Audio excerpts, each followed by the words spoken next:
I like it. All right, we should be live. Hello, professional everyone. wrestling dudes. So, weird thing I discovered when looking up the soundtrack guy for this, whose last name is Griffin. I guess Griffin McElroy does video game soundtracks. And I just... Sorry? Yeah. Okay. Like, he has an IMDb page called, like... One of the games is called The Adventure Zone, The Suffering the Game, and, like... Yeah, he's not that bad, honestly, but... Interesting. I didn't... Number one, didn't realize the Adventure Zone was... I know it's large, but I didn't know it was big enough to have some sort of game. And two, I'm impressed that he did the soundtrack for that. Yeah, I've never heard of that game. Yeah. That is certainly... We're not the target market for Adventure Zone, I don't think. The only Zone game I know of was the Master System Zone, where you play that stupid spaceship flying around. Yeah. Whatever that was called, the Phantom Zone? I think so. Adventure Zone is their D&D show, right? I don't know what any of these things are. Maybe none of these are games. Because all of these are called the Adventure Zone, something. Or it's something, music from the Adventure Zone. I wonder if he does it for the show. Okay, that'd make more sense. Like, he's not the... Granted, I'm not the greatest at EQing, but neither is he. But he's still does way more interesting things with synths and samples than I would have expected from someone who I primarily know from game journalism comedy. Right. Honest. My brother and me. That very niche. Yeah. Yes. The grand total of people involved in that is him, Jim Sterling, Max Scoville. Oh, Scoville. And Dan Reichert. That's right. Justin Travis and Griffin McElroy recruited their dad Clint for a campaign of high adventure. So yeah, that's their D&D playthrough show. Okay. The Master System game, by the way, was called Fantasy Zone. Oh, Fantasy Zone, yeah, with the little, like, red and blue ship. Mm-hmm. You could race as that in one of the Sonic racing games. I believe so, yes. Also, what the hell, man? I forgot how bad Master System box art was. With the grid? Mm-hmm. I sort of love it and sort of hate it at the same time. As a kid, I loved it because it reminds me of Tron, and That's Tron is right. my favorite movie ever. And you know what that's what they were going for, where it's like, Yes. we all saw that Tron shit and we loved it. Oh, speaking of which, that's a movie that needs to come really soon to ODNF. Oh, yeah. Because my wife has not seen that one. I think I saw it as a kid, but, like, earlier than I should have, and I think it sort of creeped me out a little. I destroyed 2 VHSs when I was a kid. Transformers. I don't Transformers the movie? I don't know if it was the movie, but it was the one where they're making energon cubes on Earth. I know that much. Okay. I can't remember a whole lot about it. Yeah, I don't And remember. the other VHS I destroyed was Tron. Nice. So if they were making energon cubes on Earth, that wasn't Transformers the movie. Okay, so it was just like 3 random episodes they tossed on a tape. Probably, yes. Yeah. Like, part of me is like, is it the Jetfire one? Yeah, you're But, talking like, to the right guy here. There was a spaceship under a mountain. That's common. That's Transformers. It's Transformers canon. I can't remember the ship name, but Teletran runs a computer that runs the ship. They crash into the mountain, and that's where their Autobots base is for the whole series. Oh, okay. I'm not too sure if it was the Autobots or the Decepticons, but they were making energon cubes underground, and all of them were in it. All the big names were in it, at least. Bumblebee definitely was. Optimus was, so he definitely hadn't died yet. He doesn't die until the movie. Well, I take that back. He dies at least like 2 or 3 times in the main series, just for like the duration of the episode. Like, one time he dies, and they make like alligators out of his parts, and then they put them back together. Like, Of course. Transformers! The 80s. Yes. Okay. I definitely remember Megatron was there. There was very little of it that was set in space. I think they were trying to build a ship so they could go back to Unobtainium, whatever the Transformers planet is called. Cybertron. Yes. I think they were trying to build a spaceship so they could go back there for something, but I don't know. It's probably the Decepticons doing it. So it was before they activated the space bridge, probably. Because they could just use the space bridge to get over there. Okay. The space bridge was just a giant round circle that was a teleporter. I figured. Oh, there you go. The Rainbow Bridge. They're always trying to make Energon or steal it or something. So, Yeah. okay. All right, are you guys ready to start the episode then? Sure. Let's do it. All right, let's get started in 3, 2, 1. It's the third Saturday of the month, so it's time to talk about Game Club. I'm your host, Boston. Joining me as always is Moonpier. Bonjour, mon ami. And Musum. Hello. This month we're talking about Grow Home. Let's cover all the deets about the game before we dive into it. It was released February 4th, 2015 on PC and September 1st, 2015 on PS4. Published by Ubisoft, developed by Ubisoft Reflections. If that name sounds familiar, they worked on the Driver series, Watch Dogs 2. Of the 360 generation, Driver San Francisco. Thank you very much. That's right. Watch Dogs 2, The Division 1 and 2, and The Crew. So, racing games and Grow Home. Yes. Time Travel, Metacritic 75, OpenCritic 76. Here's the release date. Let's pour one out for Evolve. Oh. Super Stardust Extra, one of our favorite games of all time, Hand of Fate, came out at the same time. Oh boy. Go play Hand of Fate. And The Order 1886, which is a game I love very dearly, and I'm the only one. I own a PS4. I own a copy of that game. I don't have the drive to put it in and play it yet. If you've got a hot 4 hours, you can go one sitting. You can go through The Order 1886. Come on, think of who you're talking to here. It's not going to be 4 hours when you've got to go full platinum, dude. That's true. Well, your first playthrough, you know. Yes. The question we ask every month: top of the pile, middle of the pack, or overlooked? At the time, I feel that this thing was top of the pile because everybody was banging on about it. Yeah. This I guess Is it actually critically received well? I cannot imagine a world where people thought positively of this game. So when I was looking at it, it was very positively received, and the through line seemed to be, this is a very large open world that I'm having a lot of fun exploring, and I feel like they might have played a different game. Yes. I feel like top of the pile for me as well, because I think the majority of the press at the time was, oh my god, this giant 400-person studio is playing around with Unity, which is not what at the time was not a very popular game engine for large studios. And they just kind of put out a tiny game they experimented with, and here it is. From what I remember as well, this was essentially a tech test. It was like 8 dudes from this giant studio just doing a tech test to see how it works. And yeah, like, can we get Unity to work? Yeah, because if I remember right, they were also thinking about switching over to that for the Assassin's Creed franchise. I believe that was it, yeah. And it was just a huge deal all of a sudden that, oh look, indie games still exist. These 8 people made this indie game and they work at a big studio. It's like, well, technically it's not an indie game because the big studio owns everything they make while they're on that property, but sure. Yeah. Why not? Yeah. So last month I talked a lot about like all the positive things on the game jam and the things that can come out of it. So this month I'm going to talk about the negative things, and that this feels feels like a game jam team that really enjoyed making something together at a game jam and thought they should make a full game out of it, even though their idea and execution was bad in every.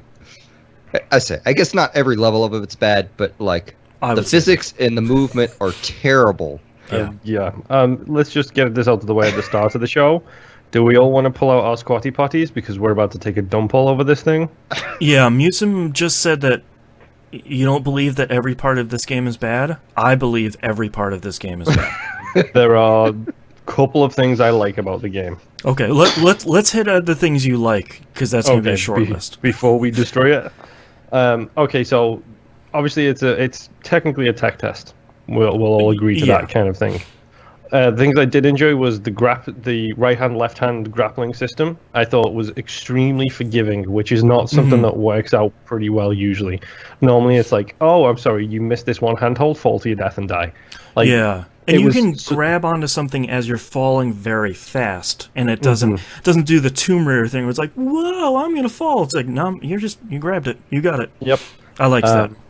It's so forgiving, in fact, that you can like hold the right trigger, and even though he can't grab something, if you let go of the left trigger, he will just crawl upwards a little bit and then grab it with his right hand, even though he's technically not holding on to anything at that point. That's true. Like, I think that's pretty cool. I like the art style. I do like that super simplified, like cartoony. It feels like a 70s cartoon show art style. Yeah, like nowadays it's called the low poly style. Yes, yeah. I think that's pretty cool. Oh, and that's about it, really. So yeah, I will even disagree with you about the style, because I typically like a low poly style. I think you can make a lot with a little, and I think you can. Part of what appeals to me about that style is it's like creating something with just a few brush strokes. Like you're using large expressions to make something. I think it's a complete failure here. Outside of maybe Bud himself, I think everything else in the game looks... And like that one waterfall you climb up in the middle, I thought that looked okay. I think everything else is just a mess. If you want a really, really good low poly art style, go play Astroneer, folks. Yes. There you go. I don't know that I hated the art style. Like, I didn't like the way the robot looked. He did not charm me. Yeah. I liked the way most of the waterfalls looked, and I liked the dynamics between outside and inside, and kind of the setting suns and such like that. But like most of it looked pretty kind of kind of to me. But most of it looked like when people poop talk Unity, I think this is what they're thinking a Unity game looks like. Like this sort of low budget sort of thing. And you're talking about liking the style of Bud. About halfway through the game, I realized what Bud looks like and what controlling him feels like. And it reminds me of those Halloween toys where it's a skeleton and you push a button on the base and it like crumples and you release the button and it springs back up. That's what controlling Bud reminds me of. Just this disaster of a control scheme. Ugh. Yeah, that's it. And it's a bummer because, like Moon, like you said, climbing felt really good. Like when you can get into the rhythm of right, left, like it felt really good climbing up stuff, and like even sort of climbing up stuff and climbing up and outcropping and kind of making your way slowly. Yeah, doing the cliffhanger Mission Impossible thing where it's like, I'm climbing upside down on this rock to make it through to the next side. Like that stuff feels good. And then you start running. Yep, and you just careen off of a cliff because you tried to stop. You didn't stop 500 feet before the edge. So I was not fond of the each appendage gets a different shoulder button scheme. I felt like that added to the confusion of it all. I kind of wish they just avoided it and simplified the control scheme, because I feel like... I know everyone wants to make a skill challenge for a game, and I just don't know that it's always necessary. Like, I think the idea of growing this plant up into space is a cool idea concept. Yes. And I think, like, the whole slow, heavy physics that this game has, combined with, like, I never could tell which arm was grabbed onto. Like, the only indicator I had on that was the colors were different for the left versus the right. Right. And there were times where I thought I was grabbing something down and I was wrong and started falling. And granted, my wife had a lot of fun laughing at me when that happened. But like so my experience with this game, I basically had 2 20-minute to half-hour sessions and said, screw this thing, I'm just going to watch a video. There you go. Which was also a really boring way to do this. But it's I really, the main positive things I can say is the music in the game, which only happens at the start screen and the credits. I thought was kind of cool. But I think I would have liked Grow Home a lot more. Part of my problem is the general objective flow in Grow Home, where the first section you grow the plant, you have to connect 4, like the plant to the 4 seed island things. Mm-hmm. That was fine.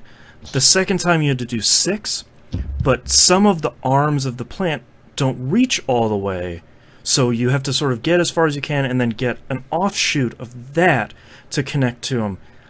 That was fine, but by the time you got to the 3rd section where you have to do 8, and like all of those are at least 2, if not 3, that was too much. Like, I get that they're trying to extend the length of an already really short game. That didn't feel rewarding at all, especially when you feel like you're riding a bucking bronco when you're trying to aim the stalks. Yes. They're just wiggling around for seemingly no reason. Yes. Every time I did one of those, I forgot that it uses like inverse controls. Mm-hmm. I had to literally go into my menu, and because it's funny, because I am an up is up, down is down kind of person. Yeah. Are you any of you monsters inverted, or are you No. up is up, down is Just down? in-flight games. Okay, so yeah, Elite Yeah. Dangerous is my exception. Down is up is down, because I'm flying a spaceship, and that makes perfect sense. You pull Right. the stick towards you to throttle backwards and push the ship upwards. That makes sense. Yeah. Logically speaking, that makes sense. Good to hear our fellow up is up people in the chat. Thank you, Mina. That's right. Hashtag up is up. For some reason, it's up is up until you're riding one of these stupid plants, and then up is down. Right. So then I literally had to go into the menu and change the growth controls to invert them. So up is up and down is down. I should have looked for that. Oh my It's gosh. the second it was there, I was like, I need to check this, because if they haven't got an option to invert this, I This is might be wrong. done already. Yeah. I'm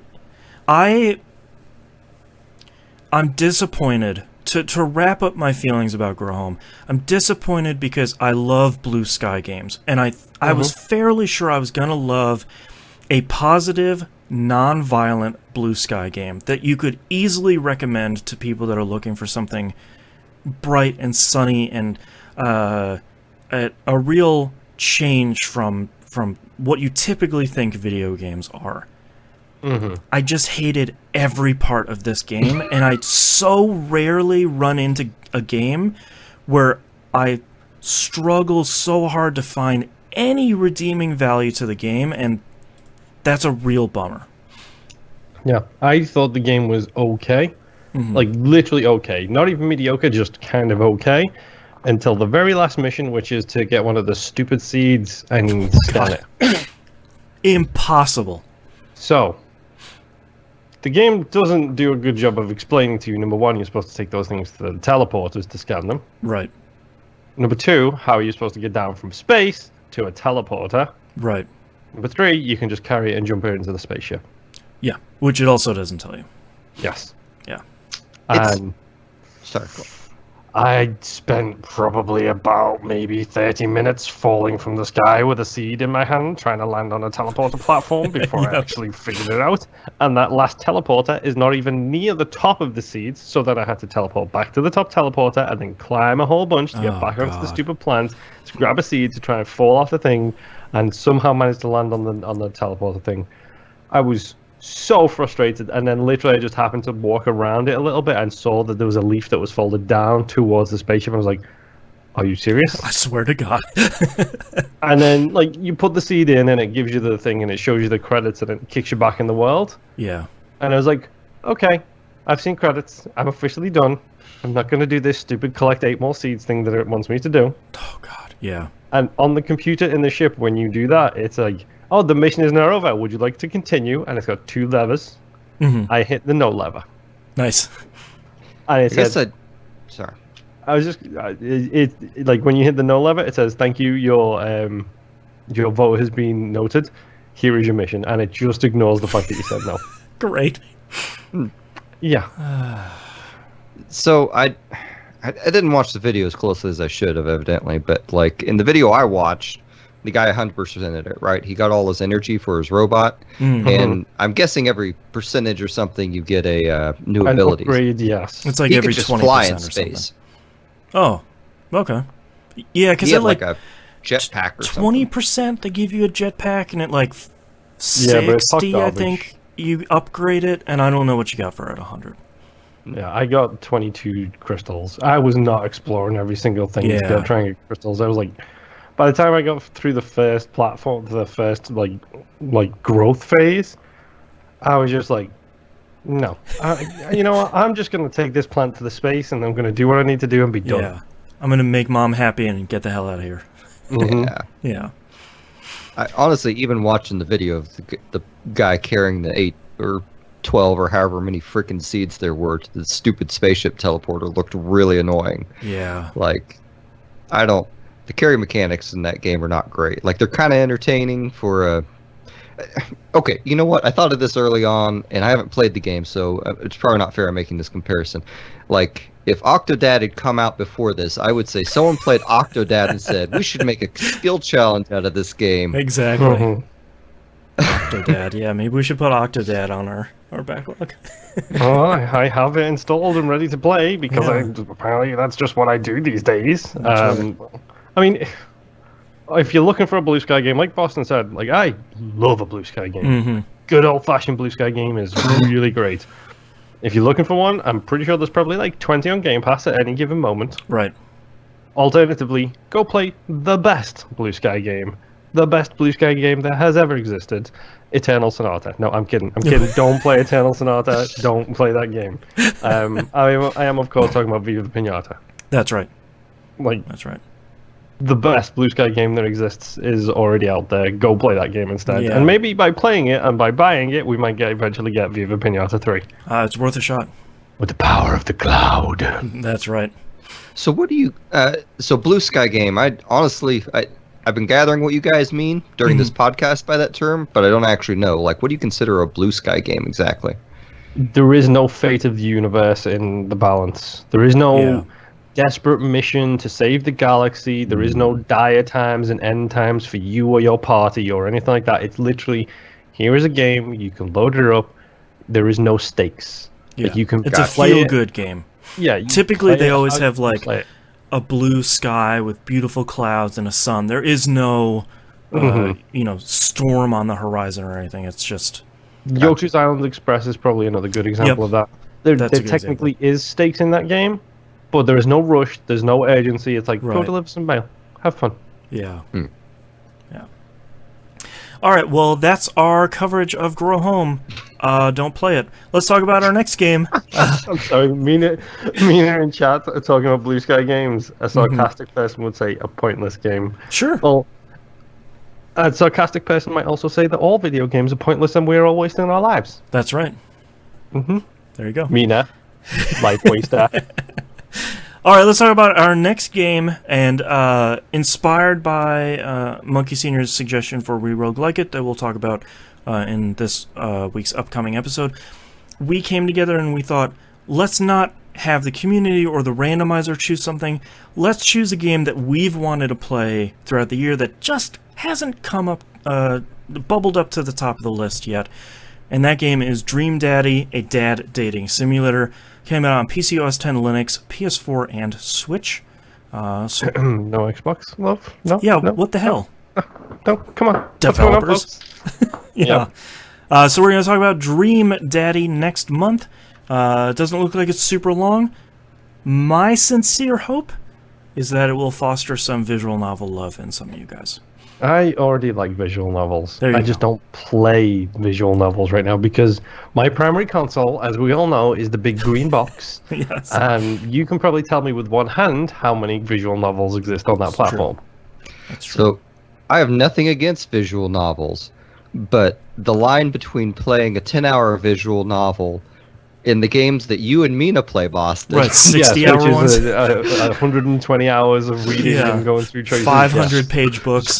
Quite a bit difference of time commitment. That is fair. Putting into those. Yeah, Dream Daddy, for anyone that's listening, allegedly is a very short experience. So, are we going to end up with like Hatterful Boyfriend and the weird tank game in our game club list as well? No. That'd be great. I'd love it.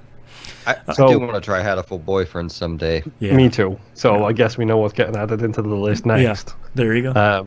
I'm putting my hands up now and saying I believe there is, but I'm dibsing on Goth Daddy right now. Okay. Goth Daddy is mine. Nobody will have Goth Daddy. I don't know enough about the dads that I want to date, so I can't call dibs yet. I'm trying to think can't call dibs either. I'm just gonna go whoever fits my fancy. And I used to be goth in high school, so we'll see. That's exactly why I'm dibsing on Goth Daddy right now. There you go. So tune in next month to figure out which daddy fit our fancy. We talk about Dream Daddy. Thank you very much, everyone, for listening. We'll see you next month. Bye. Bye.